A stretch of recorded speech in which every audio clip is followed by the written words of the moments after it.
सबुबले आज्ञा स्त्री कथा मानिबे जो माने स्त्री कथा मानिबे सेमानंकर आज्ञा मंगल हब से माने उन्नति करिवे आगो को जिवे। केमितिका स्त्री को स्त्री कथा मानिबाकू पड़िबो ना जो स्त्री आज्ञा घर को आसला बेले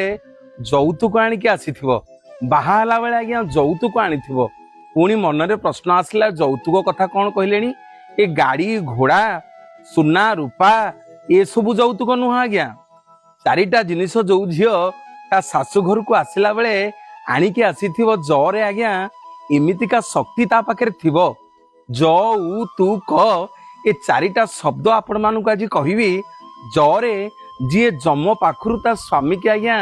छड़े आणुथिबो तार सतीत्व बल रे तार निष्ठा बल रे तार साधना बल रे जो नारी जम पाखरु ता स्वामी के छड़े आनिबो सेमितिका जौतुक आज्ञा उ अर्थात आज्ञा उ रे उत्तर जो नारी ता शाशु घरे जेते कथा है जाऊ जेते भूल हो जो नारी आज्ञा ता शाशु शशुर घरे उत्तर दिएनी उत्तर देवा को भल पाएनी कौन सी कथार उत्तर दिएनी नीरव रुहे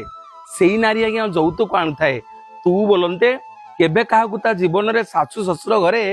तू बोली आज्ञा कहबनी तू बोली शुणिब केबे हेले तू बोली कहबनी से नारी आज्ञा प्रकृति को जौतुक आणिए आउ करे कन्या थिलु कूल बहु हेलु दी कूलर मर्यादा रक्षा करिबु एवं कूलर समस्त दायित्व तोर ताकू कह जाए आज्ञा जौतुक ये चारिटा जिनिस जो स्त्री घर को आनीथिबो मु सबु स्वामी मानन को निवेदन करिवे आज्ञा जरे जम पाखरु छड़े आणुथिबे उरे आज्ञा काहाकू उत्तर दउ नथिबे तोरे आज्ञा काहाकू तू बोली कहिबेनी तू सुनुथिबे करे सबु बेले कूल रक्षा करुथिबे ए चारिटा जिनिस गोटे नारी आज्ञा जौतुक रूप में आनीथिबो सेमितिका स्त्री कथा जदि पुरुष पुओ मानिबो ता जीवन में बहुत उन्नति करिवो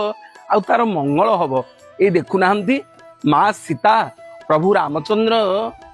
सीता मांकर कथा मानिले सुनार हरिणी पछरे गले बोली रावणर बध हला।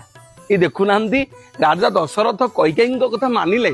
14 वर्ष पुओ को वनवास पठेले नहले साधु सन्थ माने उद्धार ही नथांते नहले रावणर मृत्यु होई नथांता। देखु नाहंती सबु बेले मंदोदरी रावण सब बेले मंदोदरी कथा को मानिलानी मंदोदरी बतैले कहले सीता माँ सी जगत जननी तांकु फेरई दियो भूल मागिकी प्रभु रामचंद्र को तांकु देई दियो किंतु रावण केभे मानिलानी मंदोदरी कथा स्त्री कथा को अपमानना कला। आज पर्यंत रावण प्रति वर्ष आज्ञा पोड़ी होउछि भगवान ताकू आज्ञा उद्धार कले भगवान ताकू मारिदेले आज पर्यंत रावण को समस्ते पोड़ी दउछन्ती आज्ञा।